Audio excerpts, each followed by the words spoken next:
Okay, everybody. So welcome back. The video kind of cut off there in the middle, so I'm going to continue where we left off. I hope, and if anything doesn't follow, chronologically, I'll stitch it up later. All right. So we're in the actual edit field or the post tweet field within Sidebird. In this case, again, this is really aesthetically, easy on the eye. It's fun to use. It's great on mobile. There may actually be other similar programs that do the same thing. So, this isn't necessarily completely unique, but the automation series, at least from, or ability, at least from my experience, is pretty unique, innovative, and cool. So here we want to simply paste a tweet that's a quote, actually, that I want to post now. I'm actually going to include an image, which is the image actually celebrates or commemorates an NFT that we're releasing, or we actually already released, that's celebrating a new book project that we have on near-death experiences, spiritually transformative experiences.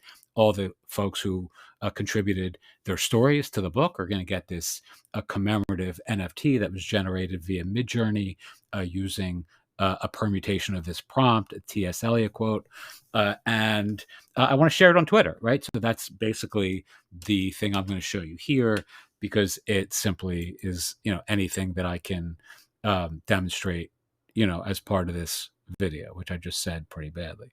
All right, so let's find the piece of Midjourney art we want for this particular tweet.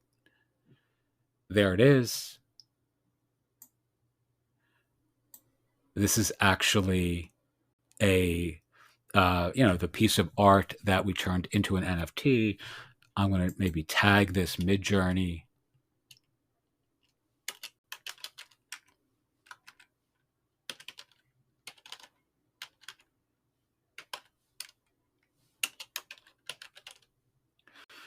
All right, and I want to schedule it. All right, so this is where this gets interesting. I could also post a link to the collection itself, but for demonstration purposes, because I'm only doing this to show you how to automate your tweets, I guess that's really not necessary.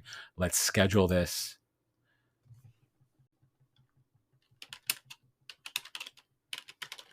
For 30 minutes. All right, so it's scheduled now at 1 o'clock Eastern time. And there you have it. So this is now scheduled, and it will be retweeted at 4:01 p.m. Nope, that's a different retweet that I have scheduled for today. And here's another one that's being scheduled for today. But let's look at the upcoming events. And here you have this tweet here is going to be posted in about, again, a half hour, and then it will be retweeted, predicated on this schedule thereafter. So after 8 hours, it'll be retweeted.